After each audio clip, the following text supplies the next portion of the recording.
Est-ce que vous allez bien? Amen, alléluia. Voilà, moi j'étais complètement excité dans ma voiture parce que je savais qu'on allait aller avec les frères et sœurs pour louer Dieu. J'ai commencé à dire à mon âme, bénis l'Éternel. Alléluia. Alors voilà, on va dire à notre âme, mon âme, là cet après-midi tu vas bénir l'Éternel. C'est quelque chose qu'on décide de louer Dieu. Ce n'est pas une question de circonstance, c'est une question de dire Seigneur, je suis venu pour te louer, je suis venu pour t'adorer et c'est ce que je vais faire. Amen. Je vous invite à vous lever si vous le voulez bien. Alors, je ne sais pas si je vais réussir à me tenir correctement, mais je suis excité d'être dans la présence de mon Dieu. Il y a tellement de... Vous voyez, cette présence, on sait que, eh bien, il y a quelque chose qui va se passer. Est-ce que tu crois qu'il y a quelque chose qui va se passer cet après-midi? Alléluia. Il y a des guérisons, il y a des délivrances, il y a des baptêmes dans le Saint-Esprit, dans la présence de l'Éternel. Pendant même que je suis en train de parler, il y a le découragement qui est en train de partir, la déprime, la dépression, tout cela a dégagé dans le nom de Jésus-Christ. Amen. Parce que dans la présence de notre Dieu, il n'y a pas de cohabitation. Et nous voulons réclamer sa pleine présence dans nos cœurs, dans nos pensées cet après-midi. Alléluia, alléluia. Alors on va commencer à élever la voix vers notre Dieu. On va commencer à l'acclamer. On va commencer à lui dire à quel point nous l'aimons. Alléluia. Que ton âme loue l'Éternel. Que ton âme loue l'Éternel et l'adore de tout ton cœur, de toute ta pensée cet après-midi. Merci Seigneur Tout-Puissant. Alléluia. On va mettre le feu là sur le groupe de louanges. Amen. On va tendre nos mains vers le groupe de louanges. Que la guitare s'enflamme, que le piano s'enflamme, que les voix soient remplies du Saint-Esprit. Dans le nom de Jésus-Christ, Seigneur éternel, notre Dieu, notre roi, nous sommes venus chercher ta face. Nous sommes venus chercher ta présence. Ô Saint-Esprit, envahis nos cœurs, envahis nos pensées éternelles. Nous te laissons toute la place. Dans le nom de Jésus-Christ, esprit de guérison, esprit de délivrance, merci éternel, oh et Seigneur mon Dieu, mon roi, nous voulons louer ton nom, nous voulons adorer notre Sauveur, celui qui a vaincu la mort et les dominations, est présent en ce lieu, dans le nom de Jésus-Christ. Alléluia Seigneur. Voilà, prenons nos Bibles dans 2 Corinthiens au chapitre 3, nous lirons le verset 5. La deuxième épître de Paul aux Corinthiens. Chapitre 3, nous lisons, commençons même à partir du verset 4. Cette assurance-là, nous l'avons par Christ auprès de Dieu. Ce n'est pas à dire que nous soyons par nous-mêmes capables de concevoir quelque chose comme venant de nous-mêmes. Notre capacité, au contraire, vient de Dieu. Notre capacité, au contraire, vient de Dieu. Il n'y a aucune capacité humaine qui puisse véritablement accomplir l'œuvre de Dieu. L'homme par lui-même ne peut pas accomplir ce que Dieu nous demande d'accomplir. L'homme par lui-même ne peut pas entrer dans la vie abondante que le Seigneur nous propose. Il y a effectivement tout ce qui est naturel, qui est limité. Il y a comme un plafond de verre que le moi ne pourra jamais dépasser. Et c'est là que parfois on est surpris, on peut être chrétien, on peut avoir son église, on peut avoir sa religion et vivre uniquement que d'une vie, platement, on va dire matérielle, uniquement. Et dans ce cas-là, on ne peut pas rentrer dans ce que Dieu a prévu pour nous. Dieu a prévu que nous puissions entrer dans un autre domaine qui est le sien. Parce que Dieu est surnaturel. Dieu vit dans une autre sphère, dans une autre dimension. Là où la Bible dit que tout est possible. Dieu vit dans l'invisible. Dieu vit dans une autre, dans une autre sphère, on va dire. Et ça fait que il va falloir certainement que Dieu nous prenne de notre situation matérielle pour nous faire entrer dans ce qui est extraordinaire. Dans la réalité, Dieu a prévu que toi et moi, nous soyons extraordinaires, que nous puissions vivre une vie extraordinaire. Mais après, le problème, c'est un choix. C'est un choix personnel, un choix qui fait que certains vont se contenter de cette petite vie, où on sait qu'on est sauvé, où on sait qu'on a notre église, où on sait qu'on part effectivement pour le royaume des cieux. Mais ici-bas, franchement, c'est la défaite. Ah oui, je suis baptisé, j'ai tout ce que vous voulez, tous les diplômes, j'ai tous les galons, mais ma vie ici, là, c'est une vie de défaite. Ça, c'est un choix. Vous voyez, une vie où c'est comme si Dieu n'existe pas, alors que Dieu est là. Vous savez, le salut, ce n'est que le début. Connaître Jésus, ce n'est que la porte d'entrée. Après, il va falloir grandir dans la sanctification pour arriver à la plénitude du Saint-Esprit. Et parfois, nous prions pour le baptême dans le Saint-Esprit, nous ne comprenons pas pourquoi ça tarde. Vous savez pourquoi? Mais parce que quand on arrive là, nous ne contrôlons plus rien. Si tu dis que tu es baptisé dans le Saint-Esprit, c'est toi qui contrôles encore les choses, pose-toi des questions. Parce que dans la réalité, quand on est rempli du Saint-Esprit, ce n'est plus nous qui conduisons les choses, c'est lui qui nous conduit. D'ailleurs, il a été dit, quand tu étais jeune, tu prenais la ceinture, tu te saignais, tu allais là où tu voulais, mais quand tu seras plus grand, c'est un autre qui va te ceindre et qui va t'amener là où tu ne veux pas. Il parlait de la mort, mais c'est pour vous dire que le Saint-Esprit, il veut nous amener là où lui veut. Paul dit ici que nous avons de l'assurance. Amen. Il dit, nous l'avons par Christ auprès de Dieu. C'est-à-dire, pour arriver à Dieu le Père, il faut passer par Christ. C'est lui vraiment le centre de notre vie, de notre existence. Tout passe par Christ. Amen. Parce que c'est lui qui est le chemin, la vérité et la vie. C'est par lui que nous arrivons à entrer dans la plénitude que le Seigneur a prévue pour nous. S'il vous plaît, Dieu est omnipotent. Dieu est extraordinaire. Dieu est capable de tout. Vous imaginez, il crée le visible à partir de rien. Il envoie simplement sa parole et sa parole-là apporte la vie. C'est comme ça que Dieu fonctionne. Et ça nous surprend. Parce que nous sommes ici dans un monde où il y a des lois de la physique, où on sait que si on fait ça, on va avoir ceci. Vous voyez? Mais ça, ce sont des lois naturelles. Il y a de la même manière un Dieu qui est surnaturel et qui veut nous faire entrer dans ce domaine du surnaturel divin. C'est ça le vrai challenge. Et Paul dit ici, nous, notre capacité, ça ne vient pas de nous. Notre assurance, notre détermination, ce qui fait que nous bougeons. Regardez, tous ceux qui nous ont devancés, ils ont vécu une vie extraordinaire. Parfois, on se demande, mais ils croyaient en quelle parole? Mais c'est la même parole. Ils vivaient de quelle vie? Mais c'est la même vie là qui sort de ce vieux livre-là. Vous voyez? Quelle était la différence? Mais c'est qu'eux, ils étaient capables de rentrer avec la grâce de Dieu. C'est ce que nous allons voir, comment le faire, entrer dans le miraculeux divin. Amen. La vérité, c'est que Dieu veut soumettre tout ce qui est matériel, tout ce qui est plat en nous, il veut le soumettre avec son extraordinaire divin. Dieu veut soumettre ça. Dieu veut engloutir tout ce qui est purement matériel, tout ce qui est purement charnel. Dieu veut engloutir cela. Comprenez ça? Dieu veut engloutir. Dieu veut englober tout ça de telle sorte que ça n'existe pratiquement plus. Alors vous êtes en train de dire, mais comment c'est possible? Bien sûr, nous les hommes, on est capables de faire des choses comme ça. La loi de l'attraction terrestre existe toujours.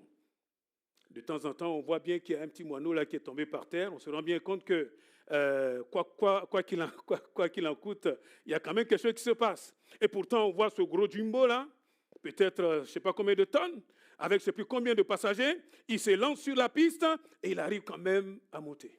Vous voyez? Qu'est-ce qui s'est passé? Est-ce que la loi de la pesanteur a changé? Non.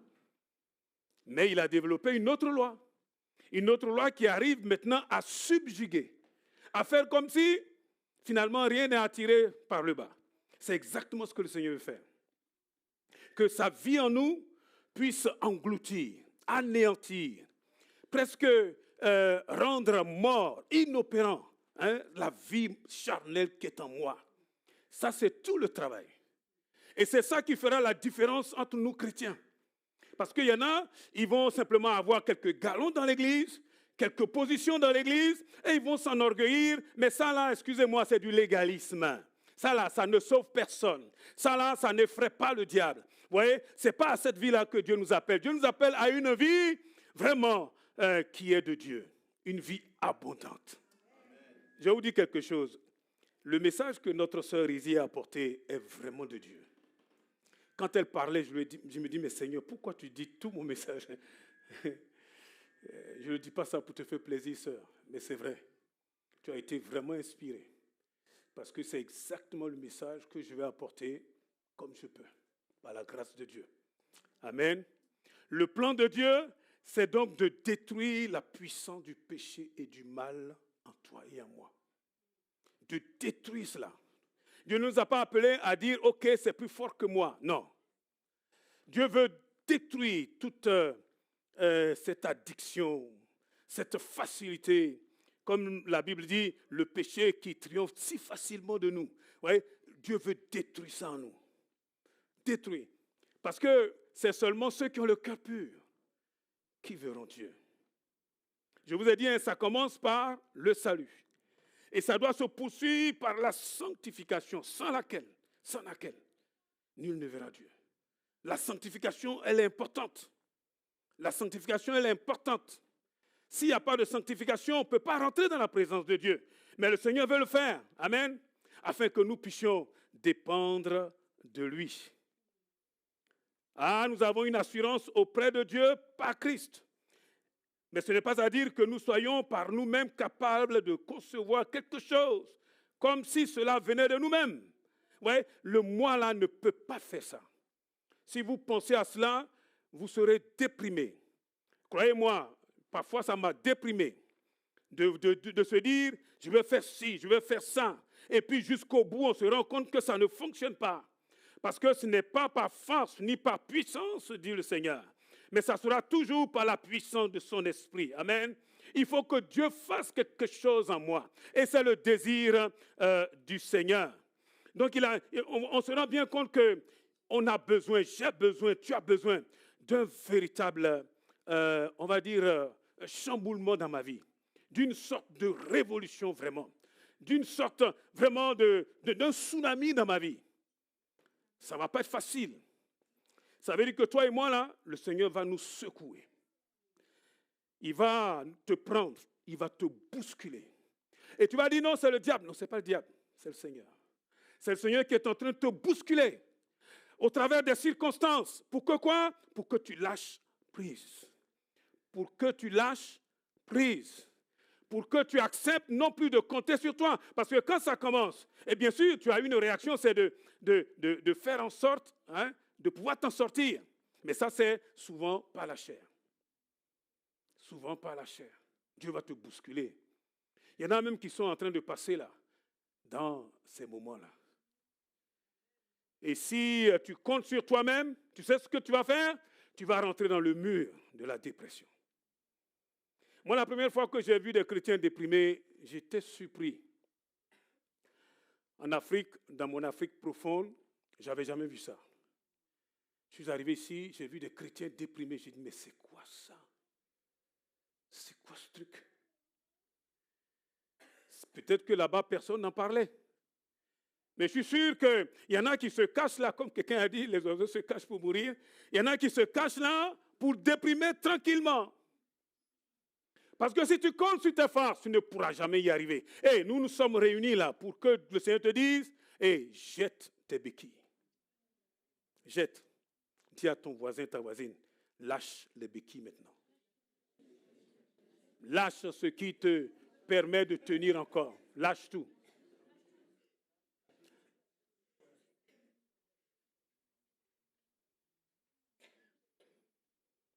Quand je disais que le Seigneur va nous bousculer, il va vraiment nous bousculer. Il va nous bousculer individuellement. Il va bousculer l'Église. Cette année est une année de maturité spirituelle. Je vous ai dit, la maturité là, pour que l'enfant grandisse, vous avez vu les obstacles? Moi, j'avais un petit frère là, quand il est né. Bon, il a mis beaucoup de temps. Les autres là, ils font 4 pattes, ils se mettent à courir. Lui là, il s'est mis à ramper. Bon, une fois, ça va. 2 fois, il a commencé à nous énerver parce qu'il ne voulait pas se tenir sur les pieds. Et on a tout fait, il ne voulait pas se tenir sur les pieds. Et puis, il y a une tante là qui a dit, quoi? J'arrive. Oh mon Dieu. Elle est venue en un jour, mon petit frère, il courait. Elle l'a saoulé. Mais on était là, Je sais pas, quand tu vois ton petit frère, hein, qu'on est en train de malmener comme ça, je te dis, mais oh, Toti, tu exagères. Il dit, tais-toi. Chérie, elle l'a mis vraiment au pas, comme à l'armée. Il dit, tu vas marcher. L'enfant, il est par terre là, il s'est mis à courir. Et je crois que c'est ce que le Seigneur est en train de faire. Ah, Dieu va nous secouer, bien-aimés. Vous savez pourquoi? Mais parce qu'il nous aime. Parce qu'il faut que nous arrêtions tout ce qui est de la religion. Arrêtons ça. Et on a essayé, ça ne donne rien. Ça ne donne rien. Donner l'impression qu'on est quelqu'un alors qu'on est zéro. Donner l'impression qu'on est dans la victoire alors qu'on n'est pas dans la victoire.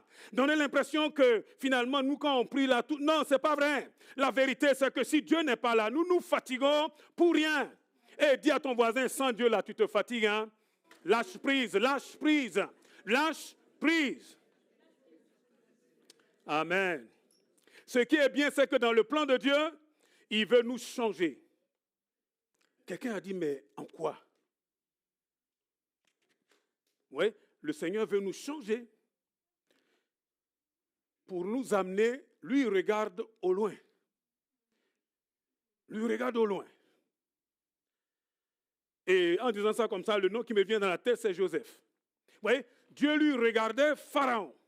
Dieu lui regardait son peuple là qui va être en esclavage. Dieu lui regardait plus loin, tout un peuple. Et puis, nous, comme on ne voit pas les choses, ouais, nous, on regarde simplement avec un petit zoom là-dessus, notre vie, voilà, à l'instant T. Et puis, Joseph pouvait dire, mais c'est quoi ça? J'ai jamais demandé à avoir des rêves. C'est quoi ça? Ces frères-là qui sont si méchants comme ça, ils ont failli même le tuer. Dieu merci, ils l'ont jeté dans un puits. Jeté dans un puits. Il aurait pu y laisser la vie, hein? Et comme si ça ne suffisait pas, chaque jour, il y avait des épreuves. Eh, dis-moi, il va falloir que Dieu nous secoue. Hein?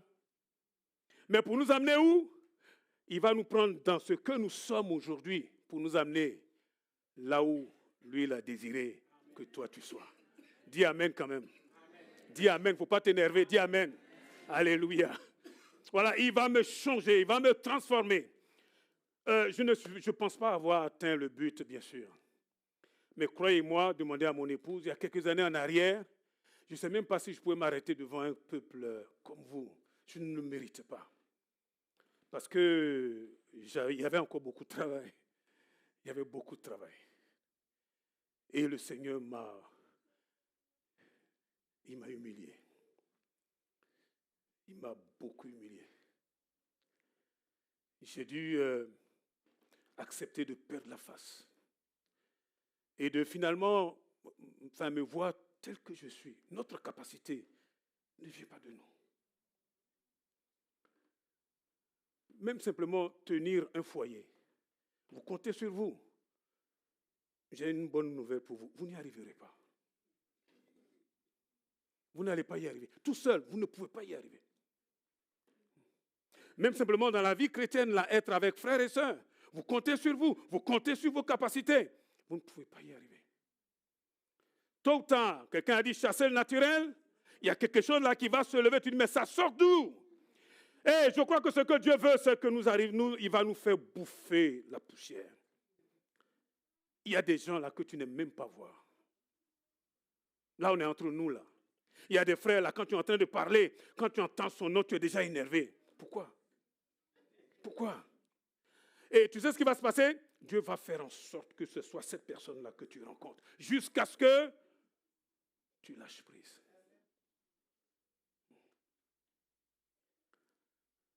Et puis, vous savez, quand il y a des choses comme ça, le diable, toujours, il est dans les affaires. Parce que même quand Dieu est en train de nous éduquer, il y a quand même une bénédiction dans son éducation. Je pense encore à Joseph dans la maison de Potiphar. Il arrive là, et parce que cet homme-là crée Dieu, Dieu va le bénir quand même. Même dans son état d'esclavage et d'esclave. Mais vous voyez là, le diable apparaît. Là, il y a une dame là qui vient, Madame Potiphar. Ne riez pas. Il y en a là parmi nous, là, vous êtes exactement dans la maison de Potiphar. Et fais attention, mon frère. Fais attention. Ma soeur, fais attention. Tu sais ce que c'est que la maison de Potiphar? C'est la maison où tu te dis, mais après toutes ces galères, après toutes ces souffrances, quand même, le Seigneur lui-même, il comprendra. Le Seigneur te dit aujourd'hui là, je ne comprends pas. Ce n'est pas parce que tu as beaucoup souffert que tu dois accepter comme ça une première porte comme ça qui s'ouvre. Elle n'est pas forcément de Dieu. Eh oui, Potiphar là, hein, Joseph aurait pu rester là. Ça aurait pu être son terminus. Chaque fois quand j'en parle, je le dis pour moi. Il faut que Dieu nous secoue, bien-aimés. Il faut que Dieu nous bouscule. Il faut que Dieu, c'est comme quand on vanne le blé, là, hein, on secoue comme ça pour que les petites, comment on appelle ça, la paille, voilà, que la paille, là, s'envole. Eh oui, il faut ça. Pourquoi? Mais parce qu'il va falloir que moi-même, là, ce qui est en moi, là, qui me fatigue et qui me limite, là, tombe par terre. C'est ça, c'est comme ça qu'on devient mature. C'est comme ça qu'on devient spirituel. Et ça, c'est le travail de Dieu. Amen. C'est le travail de Dieu. Ah, il faut qu'il nous secoue. Hein. Il faut qu'il nous secoue. Et vous savez, quand Dieu est en train de nous secouer, on peut avoir plusieurs réactions. Soit il nous a tellement secoués que nous-mêmes, on se laisse tomber et puis on dit, Seigneur, vas-y, maintenant fais ce que tu veux. Ou bien, on s'accroche. On résiste. On s'accroche. On résiste. Je ne vais pas vous demander, mais combien parmi nous là ont des addictions? Je ne suis pas très bon dans le vocabulaire. J'essaie de vous parler simplement. Je ne veux choquer personne. Addiction, ça veut dire qu'il y a quelque chose que tu fais, tu sais que Dieu n'est pas d'accord, mais tu es compris par ça. Oh, bien sûr, personne ne voit. Hein? Personne ne voit. Peut-être même que tu es en couple et que l'autre même, le conjoint ou la conjointe, ne sait même pas ce que tu fais. Mais le Saint-Esprit te dit que ça, là, c'est pas bon. Toi, tu peux être capable de lever la main, là, aujourd'hui. Dis, Seigneur, je lâche prise. Tu es capable de dire, Seigneur, me voici. Vous voyez? Il faut que quelque chose tombe, hein? Il faut que quelque chose tombe. La vie chrétienne, là, est essentielle. Vous voulez que je vous dise? J'ai freiné des cas de fer quand le Seigneur m'a dit, va à Goussainville. Je vous le dis tout le temps. Je ne suis pas venu à Goussainville avec la fleur comme ça dans la bouche, là, en sifflant. Non. J'ai dit, Seigneur, je ne vais pas à Goussainville. Hein, pardon. Et entre-temps, il dit, il n'était même pas encore là. Ah oui, si, il était là déjà, c'est vrai. Je ne vais pas à Goussainville. Je dis, Seigneur, on ira là où toi tu vas nous montrer. Le Seigneur dit, va à Goussainville. C'est un peu... Mais je pensais à Jonas.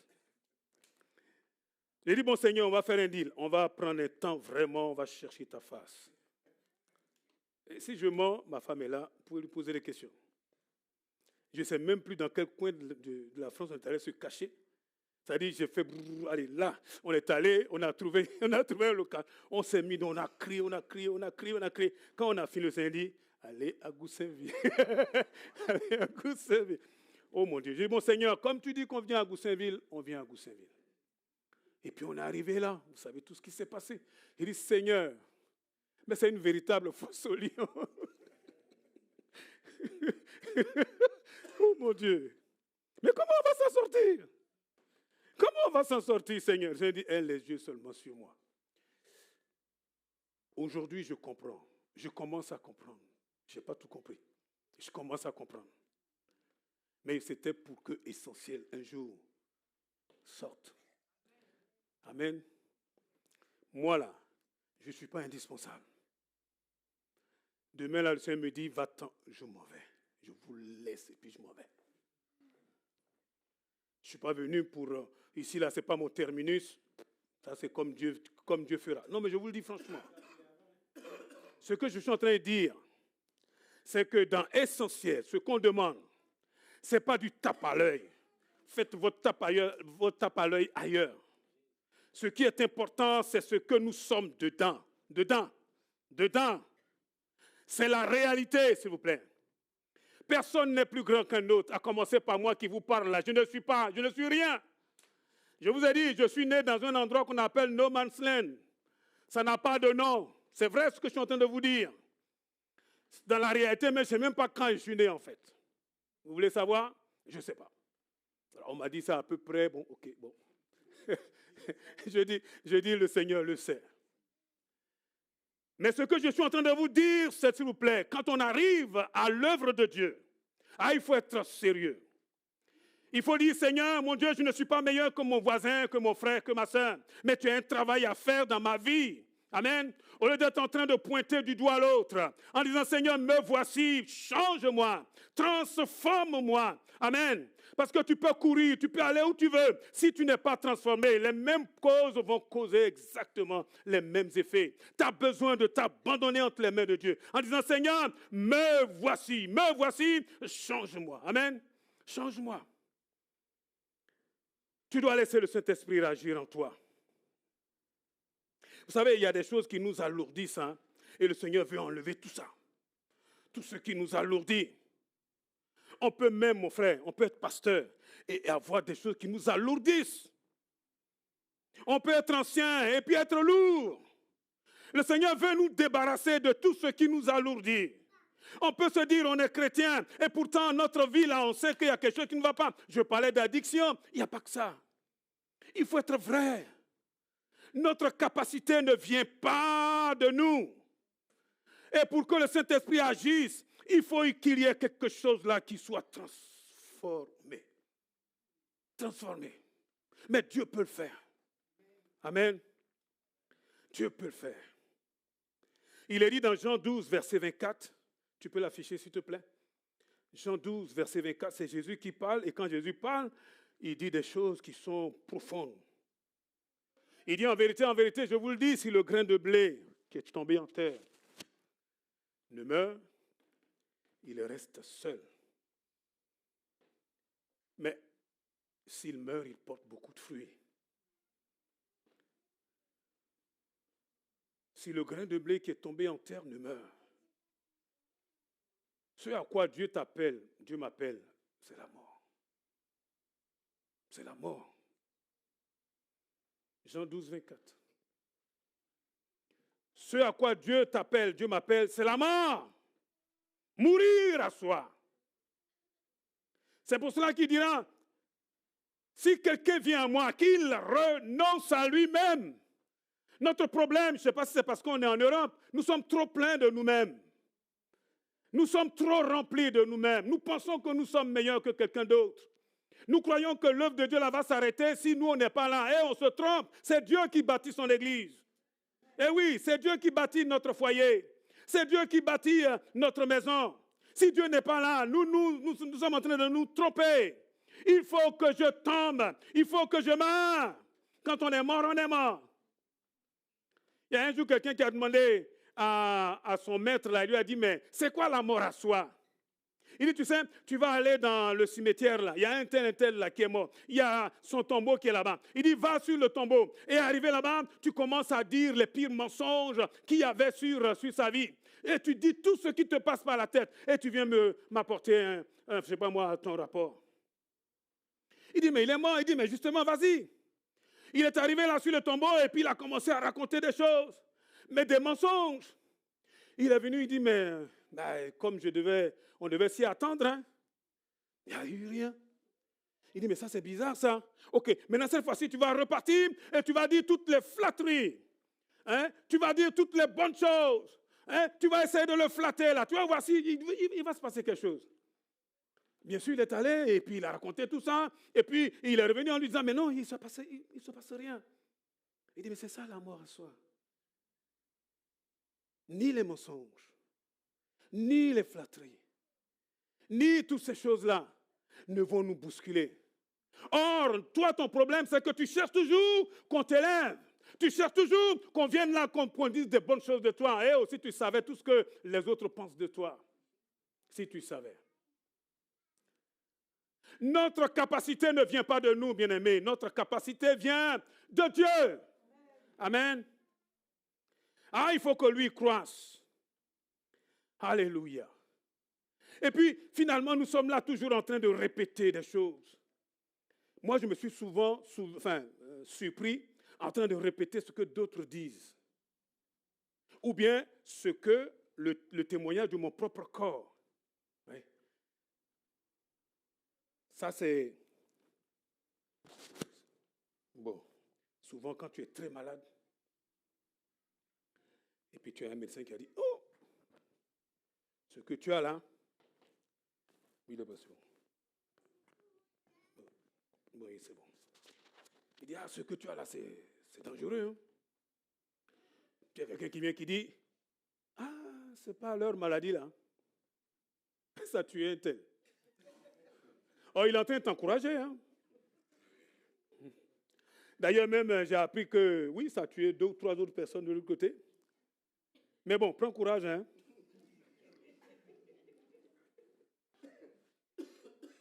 Et puis, finalement, je reste, comme je vous ai dit, hein, maintenant c'est Google qui est devenu maintenant notre médecin.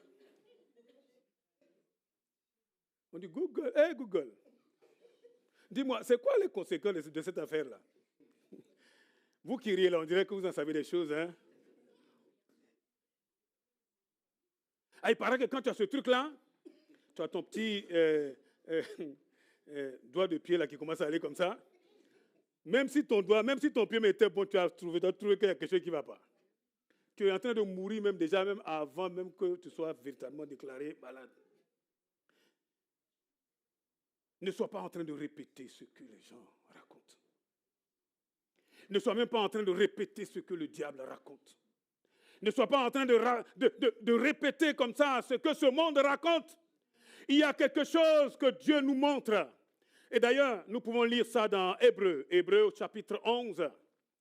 Lisons à partir du verset 1er jusqu'au verset 3. Hébreux 11, verset 1er au verset 3. C'est des passages que nous connaissons tous. Or, la foi est une ferme assurance des choses qu'on espère et une démonstration de celles qu'on ne voit pas. Pour l'avoir possédé, les anciens ont obtenu un témoignage, retenez bien ce mot, un témoignage favorable. Verset 3, c'est par la foi que nous reconnaissons que le monde a été formé par la parole de Dieu.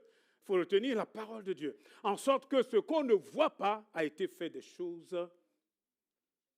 Non. En sorte que ce qu'on ne voit pas, non, ce qu'on voit, c'est ça la vérité, n'a pas été fait de choses visibles. Voilà, c'est l'invisible qui crée le visible. Amen. C'est l'invisible qui crée le visible. Mais l'invisible qui vient par la parole de Dieu. Tout ce que nous avons autour de nous là va changer. Tout va disparaître. Tout. Je vous ai dit, même les chaises sur lesquelles on est assis là, on va revenir dans 10 ans, elles ne seront plus là. C'est parti. Peut-être même que ça là va devenir autre chose, c'est Dieu seul qui en sait. Mais ce qui est sûr, c'est que tout ce que nos yeux voient là est appelé à disparaître, sauf la parole de Dieu. Amen. Sauf la parole de Dieu. La parole, elle est solide. La parole, elle est efficace. La parole, elle est vraie. Amen. C'est celle-là qui produit la vie. Amen.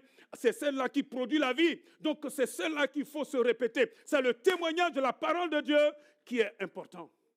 Sinon, tout le reste là, on est là en train de se fatiguer pour rien. Parlons la parole de Dieu.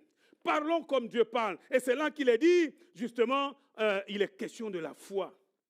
J'ai essayé de relever la version NBS, Nouvelle Bible du Semeur. Je ne sais même plus où j'ai mis ça. Où est-ce que j'ai mis ça? Je ne sais même plus. Si quelqu'un là, il nous le lit, hein, Hébreux 11, verset 1, dans la Nouvelle Bible seconde. Quelqu'un là? Bon, allez, je crois que je l'ai.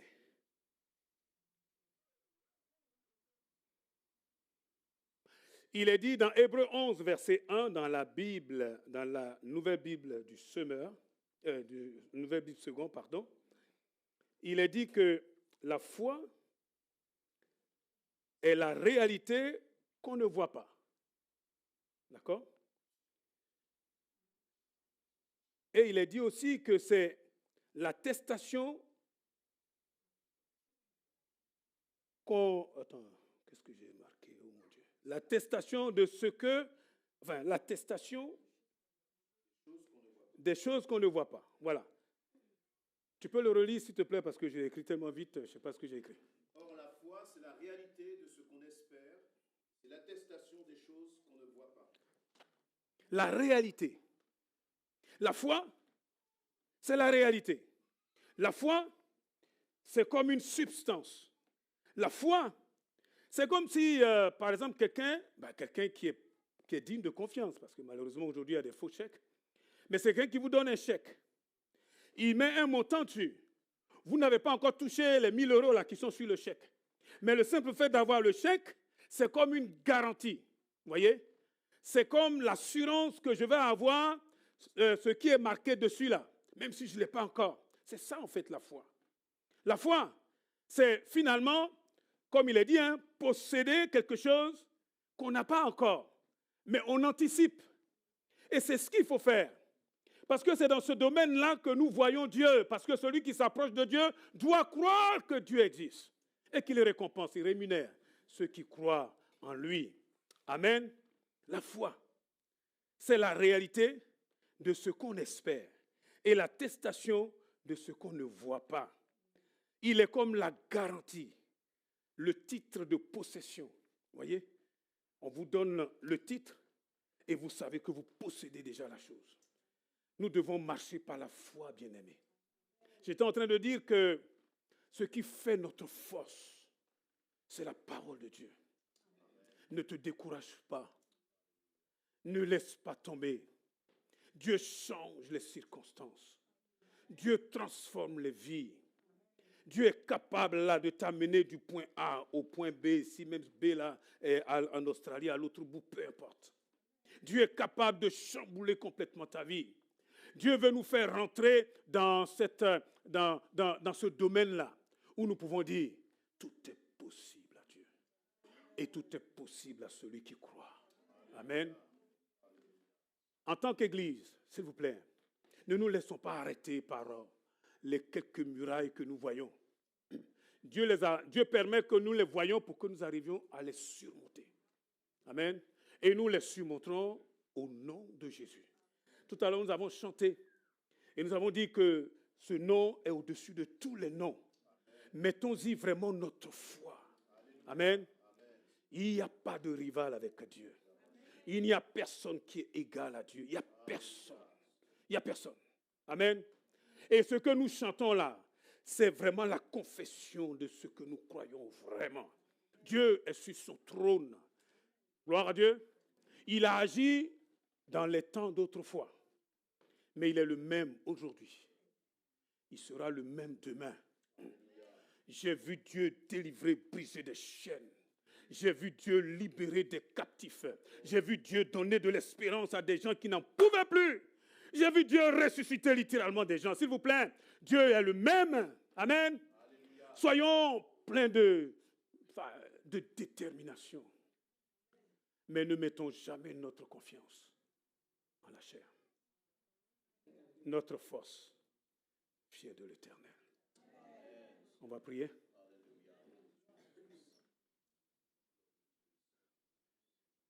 Eddie, tu veux venir, s'il te plaît?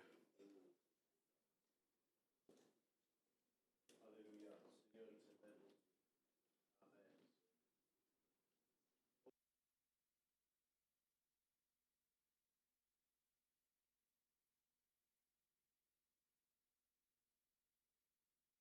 Amen. Et ce programme, c'est pour chacun d'entre nous, la vie en abondance. Est-ce que tu crois que c'est pour toi, mon frère, ma sœur? Amen. Des fois, on regarde les autres, on dit, ah, mais Seigneur, lui, il arrive. Non, non, non. Dieu a un programme pour ta vie. Alléluia. Et je crois que ça va dépendre de notre consécration, du temps qu'on va passer avec lui, pour voir finalement son programme s'établir dans nos vies. Alléluia. Je propose qu'on puisse se lever ensemble, qu'on dise que ton règne vienne, que ta volonté soit faite dans ma vie, Seigneur. Quel que soit mon parcours, quels que soient mes échecs, mes blessures, peu importe. Seigneur, je veux vraiment que ton programme s'accomplisse dans ma vie. Alléluia. Et on le déclare avec foi. Et quand on pense à ce programme, vous n'imaginez pas, vous ne pouvez pas imaginer tout ce que Dieu a en réserve. Alléluia. On peut élever la voix ensemble, nous sommes enfants de Dieu, enfants du roi des rois. Nous avons un héritage extraordinaire dans notre Seigneur. Dis, cet héritage est pour toi. Seigneur éternel, mon Dieu, merci parce que tu as été nous chercher là où nous étions, Seigneur, avec ceux que nous étions, pour nous emmener beaucoup plus loin, éternel, mon Dieu. Et ton désir, c'est qu'à travers, Seigneur, ce programme que tu as dans nos vies, eh bien que toi, tu sois glorifié. Que nous puissions dire, mais regardez ce que l'Éternel a fait. Que toute la gloire te revienne, Éternel, dans nos réussites. Que toute la gloire te revienne, Seigneur, dans tout ce que nous vivons, traversons, Seigneur éternel, mon Dieu. Mais nous voulons vraiment apprendre à vivre par la foi. Nous voulons apprendre, mon Dieu, à déclarer des réalités qui ne sont pas encore là, mais simplement parce que nous avons confiance en toi, éternel, mon Dieu. Nous ne sommes pas et nous refusons d'être un peuple qui marche par la vue uniquement, éternel, ô Seigneur. Mais nous croyons que tu es capable d'agir. Nous croyons que tu veux agir. Nous croyons que tu vas agir, éternel, mon Dieu.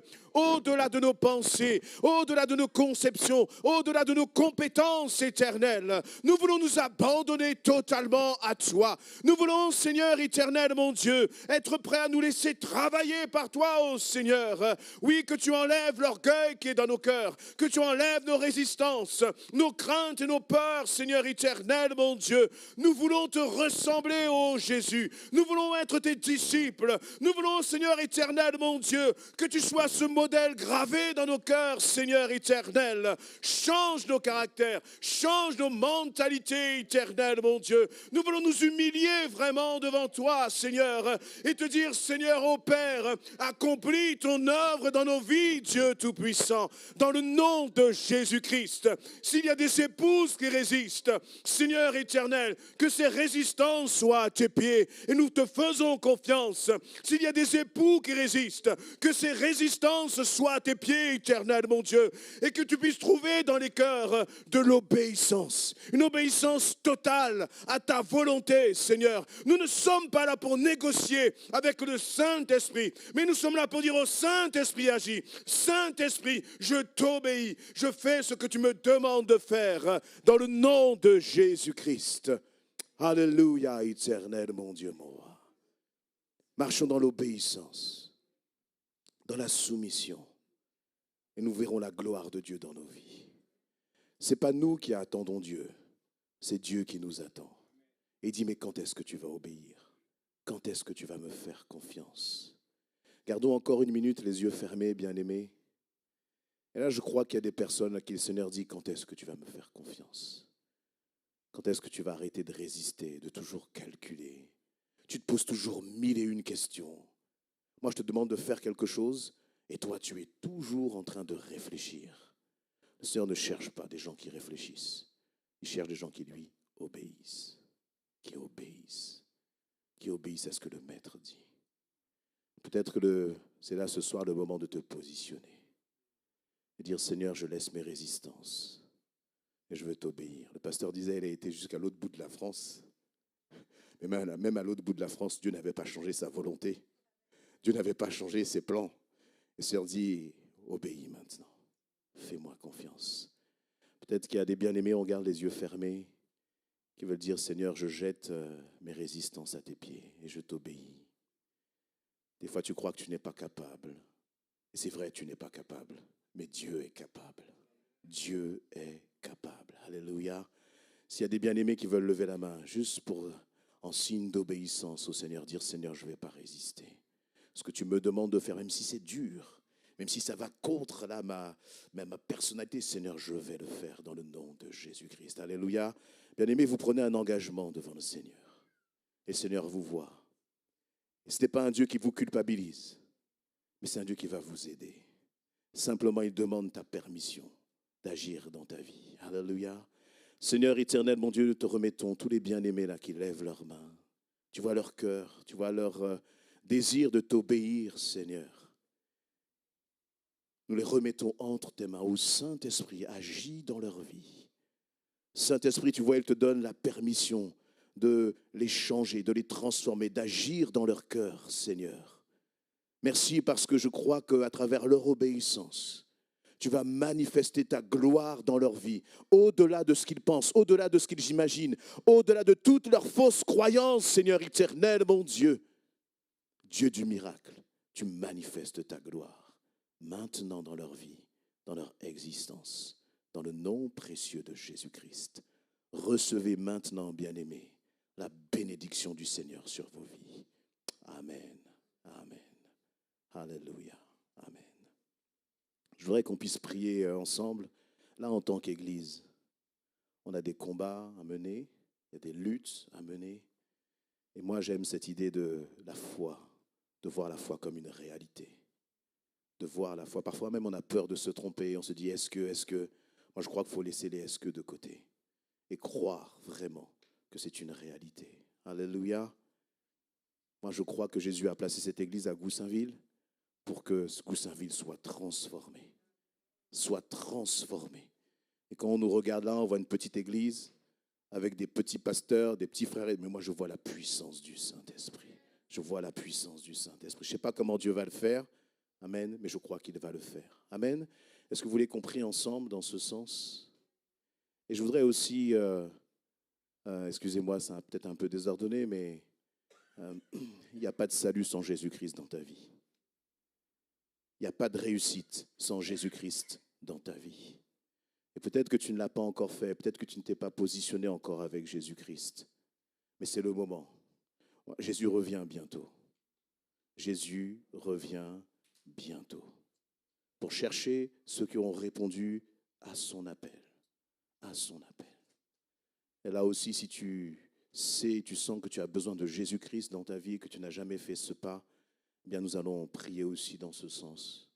Lève ta main là où tu es, simplement pour dire, Seigneur, j'arrête de résister. Et là maintenant, je m'offre à toi et je te donne ma vie, Seigneur. Je te fais confiance. Alléluia. Amen. On va prier pour les combats que l'Église a menés, les victoires que l'Église va remporter. Et puis si quelqu'un veut donner sa vie à Jésus-Christ, lève ta main là où tu es, on va aussi prier pour toi. Prions ensemble, bien-aimés. Seigneur éternel, mon Dieu, nous voulons vraiment être une Église qui marche par la foi. Une Église qui n'a pas de peur ou de crainte, mais qui marche dans cette assurance, qui marche dans l'autorité du Saint-Esprit, Seigneur. Nous voulons être cette Église qui déclare, Seigneur éternel, mon Dieu, afin que les choses s'accomplissent, éternel. Seigneur, je crois que dans cette ville de Goussainville, il n'y a pas d'autorité qui soit au-dessus de toi, Seigneur éternel, mon Dieu. Seigneur, je crois que dans cette église de Goussainville, dans cette ville de Goussainville, ce que nous demandons en ton nom, nous le recevons dans le nom de Jésus-Christ, parce que nous savons qui est notre Père. Alléluia, éternel, mon Dieu. Moi, je déclare que le maire de Goussainville est soumis à la volonté de Dieu. Je déclare que les autorités de Goussainville sont soumises à la volonté de mon Dieu et de mon roi, et que nous marchons en vainqueur, Seigneur éternel, mon Dieu, et que les lieux que nous allons fouler, tu vas nous les donner. Nous les avons déjà dans le nom précieux de Jésus-Christ. Et rien ne peut tenir devant ta volonté, Seigneur. Alléluia, éternel, mon Dieu, mon roi. Amen. Amen.